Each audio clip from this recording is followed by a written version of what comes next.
But what's maybe neglected for fathers in particular? Are your children being neglected? Is your wife being neglected? Is God never neglected? I remember my wife, do you remember the July the 7th, I think it was, and she was working in Mayfair, and she had a choice either to rush to work or to pray and do her worship. She chose to do her worship. What happened that day? The big explosion, right where she was. She would have been on that bus, everything. Right? And you know what she read? It's Psalms 91. The Psalms of protection.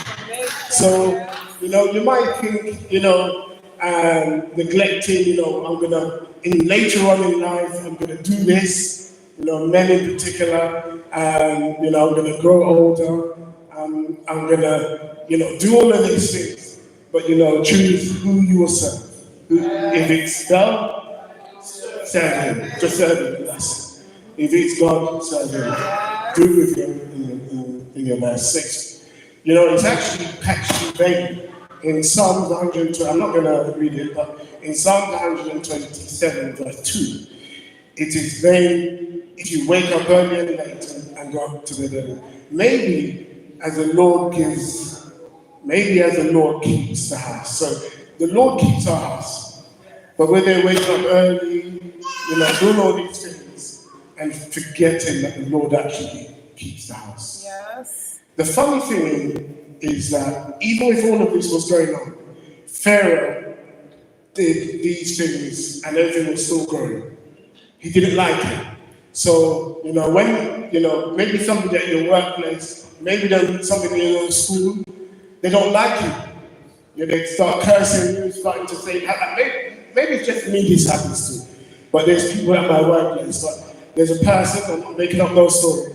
There's a person at my workplace who was really bad to me, really bad.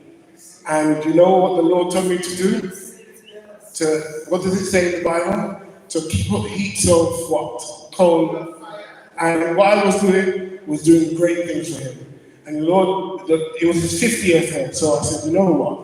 Our department, we need to do something for his 50th. And I did a big thing. He couldn't control himself. He couldn't control himself and couldn't stop. In fact, he said no one's ever done anything in his family before. And you can just do good things by actually being nice to people. Not for an act. But just do God's will.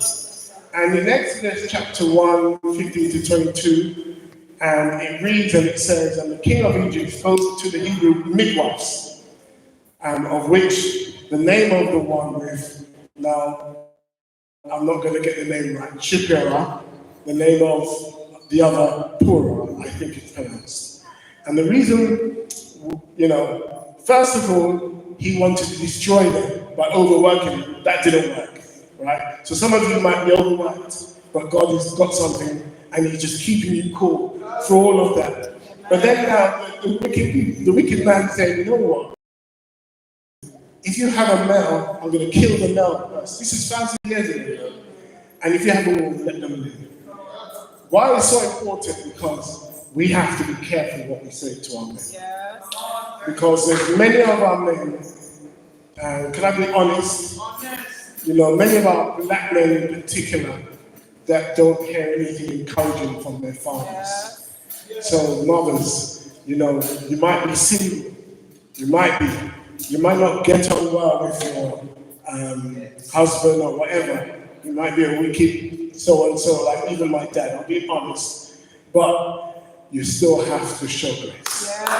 You still have to show grace. And unless the God has told you to do something different, which I can't see in the Bible, that it says that.